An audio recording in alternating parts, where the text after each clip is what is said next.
Hi, and welcome to the I2I Motorcycle Academy YouTube channel. We're also available on www.i2imca.com on our website.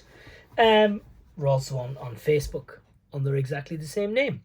I was recently just talking about explaining what it is we do so that somebody who's trying to decide which course to book might have a little bit of an insight as to which way is the best way to do it, and so on and so forth. It kind of helps, I think, to consider the scenario upon which I'm talking about, which is the most likely way that people tend to find our website would be, let's say, for example, they're on Facebook and either somebody shares one of our links or one of our videos pops up. So one of our videos pop up on Facebook. They watch the video, they're happy with it, then they click it and it leads them to our website, which so far so good, so that's fine. And then they end up, clicking to book online, and then they're faced with lots of dates and different prices, machine control 1, 2, 3, 4, all that kind of stuff. And essentially, I think at this stage, they're not 100% sure as to which course should they book, and so that's kind of where they would be at. So they'll either email or they'll ring us, and this is kind of how it goes. So they'll ring us and you go like, how's it going? Eye to eye. And go, yeah, how you doing? I'm Jim, and I've seen your video online. I go, yeah, sound, and I just need a bit more information. Yeah, no problem. What information do you need? Well, I'm just wondering what it is you're doing. And you're like, okay. And I'm thinking to myself, right, so you've watched the video. Did you go on the website? I did. I was on the website, yeah. Okay. So, what are you confused about? And I think that's a common scenario where they're like, okay, I have seen the video, I've had a look on the website, I'm still not sure what it is they do or what course I should book. So here's what I'm going to try and explain to you. It's quite fluid what we do. There are set courses. They are done in order, and there's usually a reason for that. Machine Control 1 and Machine Control 2 are very closely related in terms of the content that we cover on them two courses, in my opinion, would generally cover most of the things that a huge range of riders would find really valuable to cover, and would then, moving on from that, find it, so regularly valuable in their normal riding, it would be really worth their while to do it. But I want to explain why. So Jim has rang me up and he's kind of like saying, yeah, I've looked at your website, I just have a few questions. You go, yeah, okay. He's like, well, what is it exactly that you do? Because I'm not too sure which of these courses I should book. And he'll normally say then stuff like, I'm an advanced rider. I'm like, okay, what have you done before? I go, well, I've done the IEM stuff. And you go, okay, sound, no problem. Well, so have I. So that's okay. I've done that as well. And then some of them might say, well, I've done ROSPA, which is another version of advanced riding. And I've also done that as well. So what I often find is the expectation is when they say, I'm an advanced rider, I sometimes feel like they're expecting me to say, oh, right, well, don't bother with any of these courses. These aren't for you. If you're an advanced rider, these will be no good to you. But that's not the case. That won't be the case. I'm fully aware of what that stuff covers. So I've done IM and ROSPA and BMF, and I've done all that stuff, and I've trained people to go on and train other people how to do it. I've been paid in the past by the police force to take police riders through the stuff that we do. So I'm aware of what else is out there.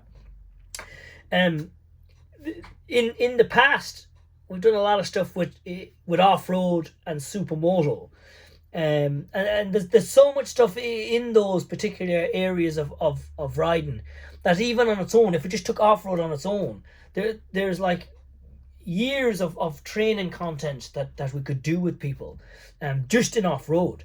But because I've had the benefit of having lots of time and experience in all of these areas, it means that wherever a person is, whatever that rider happens to be in their riding position in their life experience, that I've yet to find out somebody that, based on what they're telling me, means that these courses won't be relevant.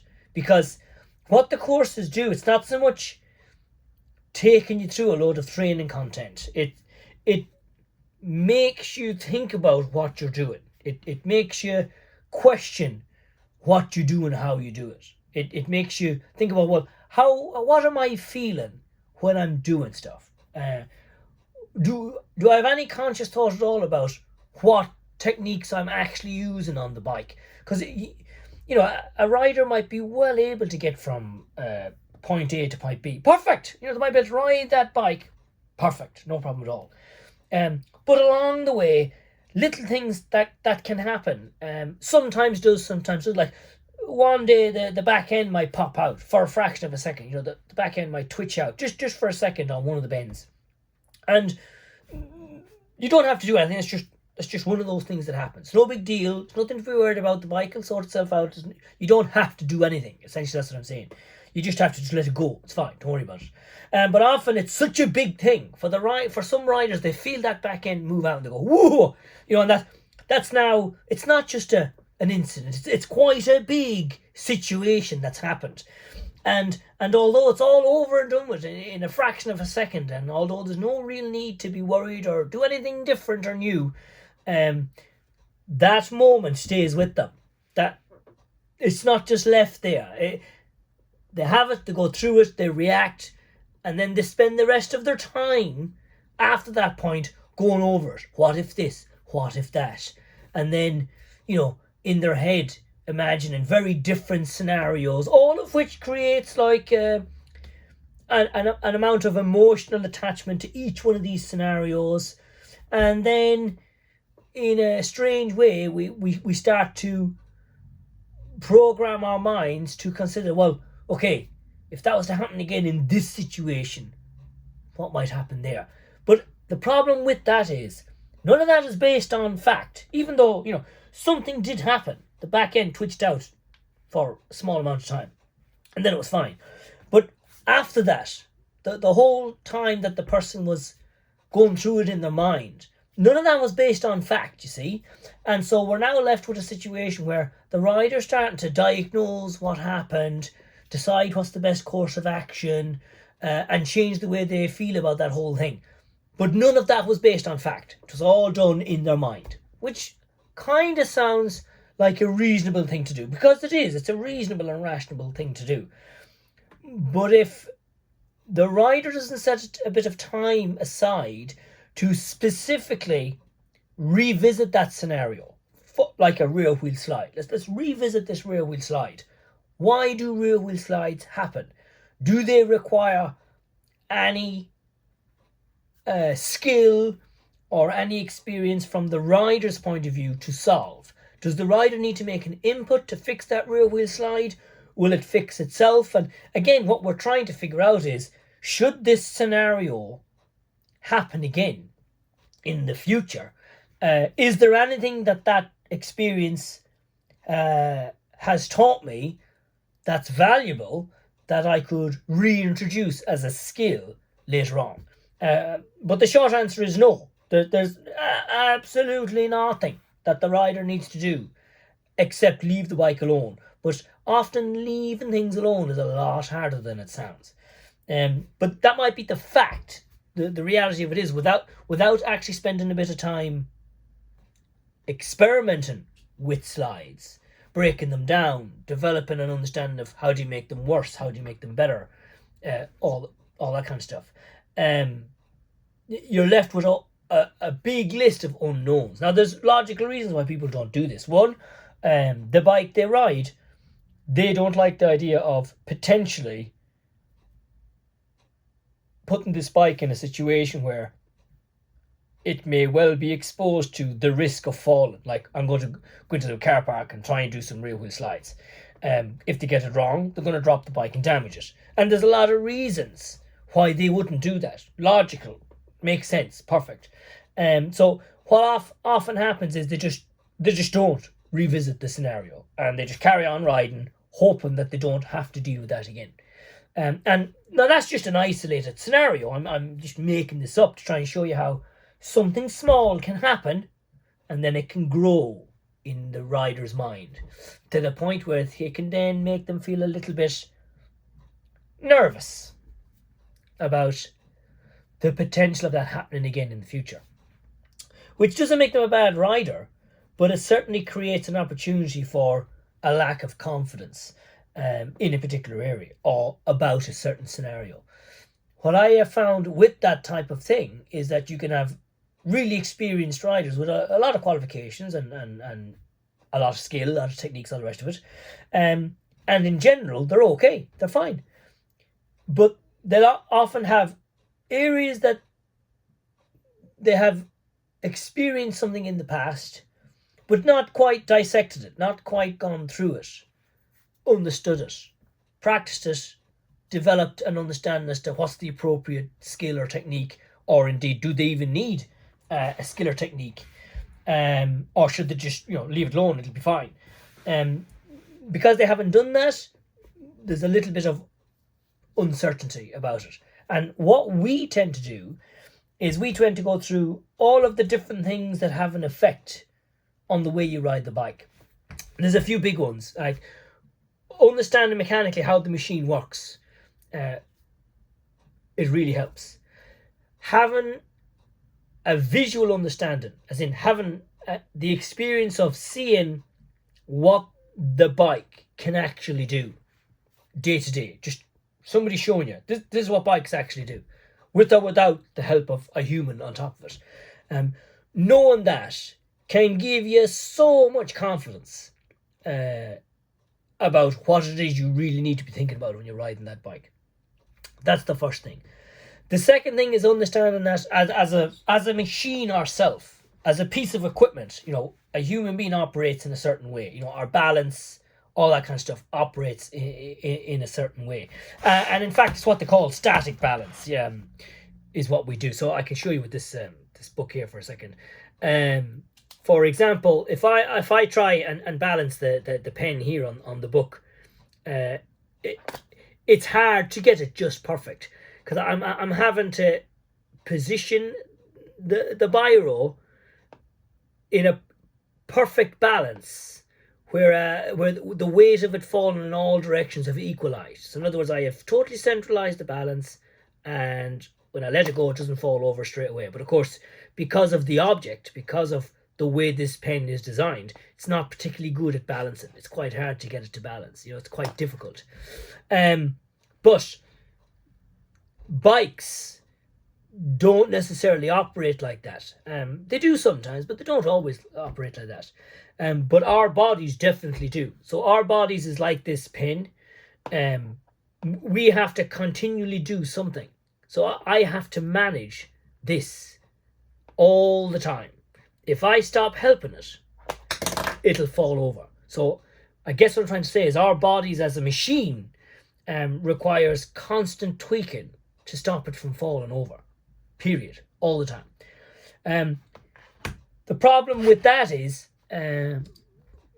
bikes. I've got a little bike in here because I thought it'd be helpful to be able to see what's going on. Bikes, on the other hand, kind of operate like that, in that when they're stood still, it needs help. So I'm helping this bike to stay upright, and if I stop, it'll fall over. This is actually a little model that I've no idea where I've got it. but I got it somewhere. But anyways, here it is. But it's quite, what's good about it, it's quite heavy, and so it kind of reacts the same way in reality as our bikes do.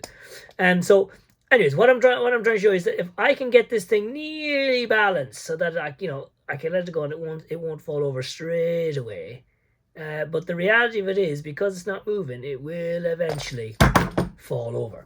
But when it's moving, when bikes are moving, they become self-stabilizing. So they don't need my help here. They don't need my help to keep fixing the balance.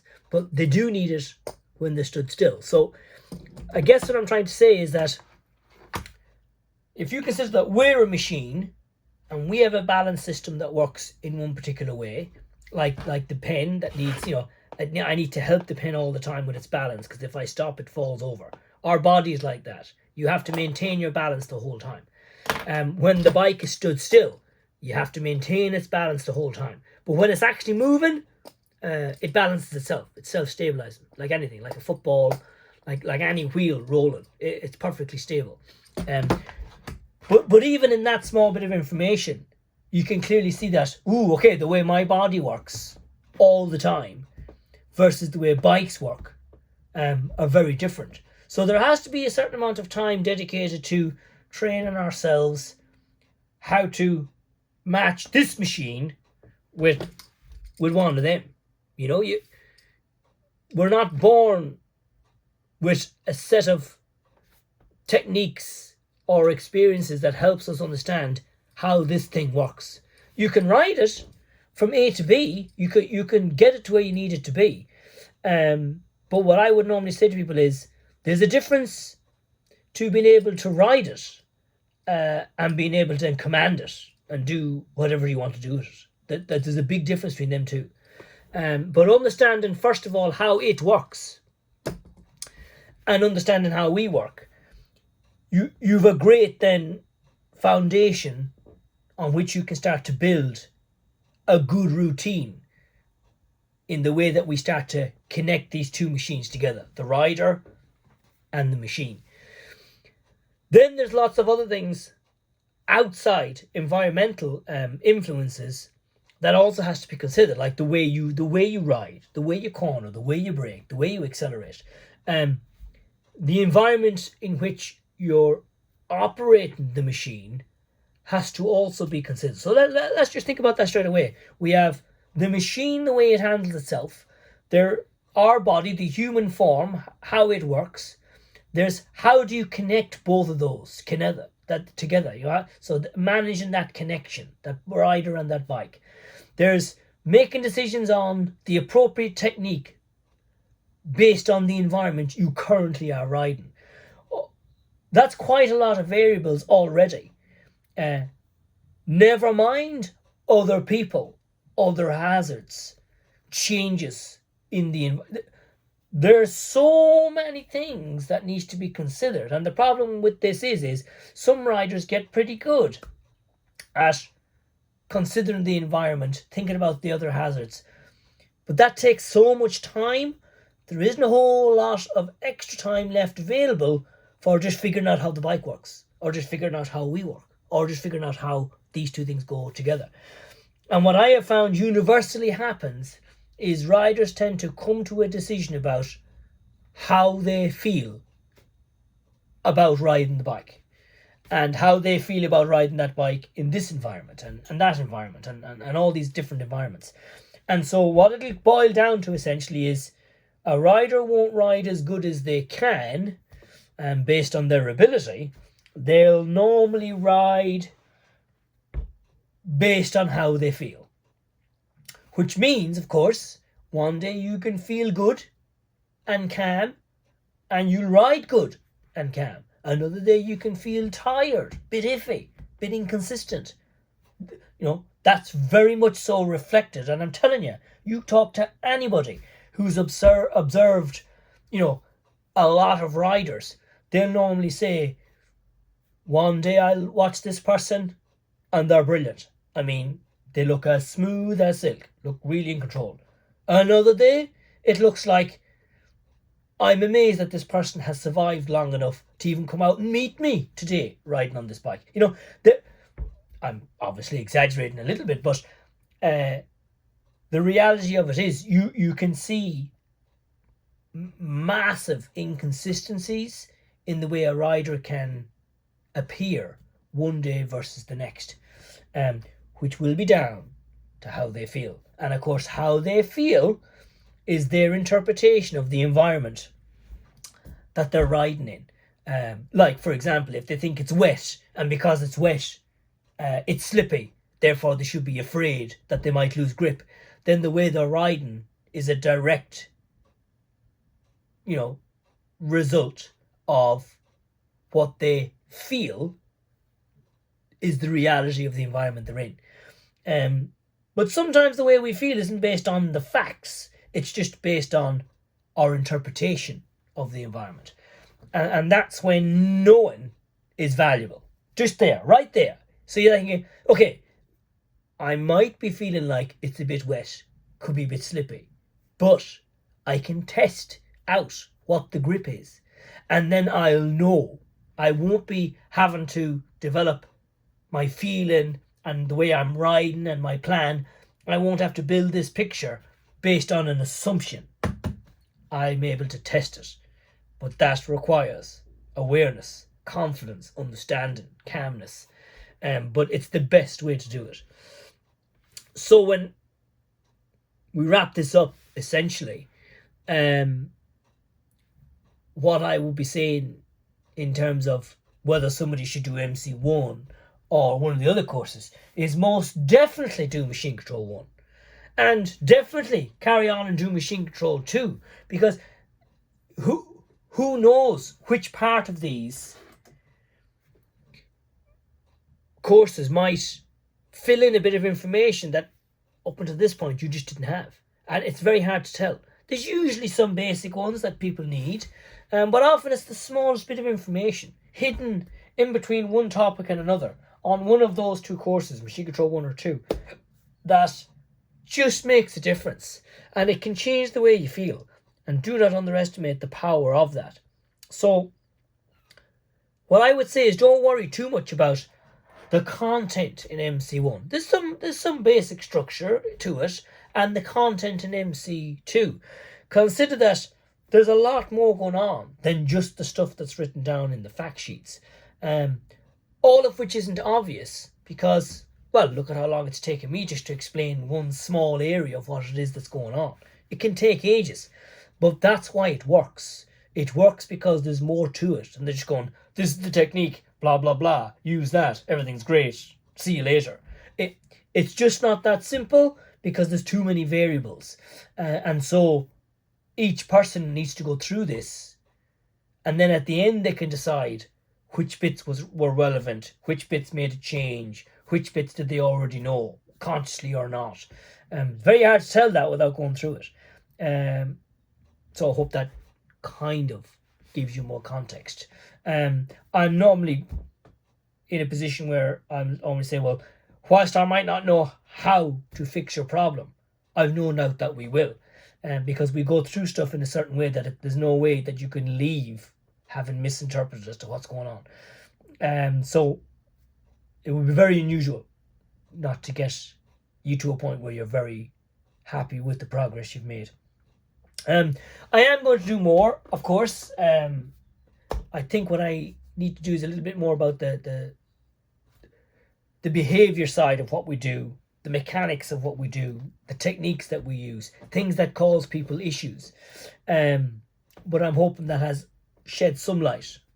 It's just very difficult to make it simple, which is what I'm trying to do in these videos, trying to keep it nice, compact and simple without making it too complicated. So I hope that's helped a little bit and give you somewhat of an insight, and I'll follow this up with a little bit more information about the behavior side, the mechanic side, and common things that trip people up, which is why these courses might be something to consider. Thanks for watching, and watch out for the next one.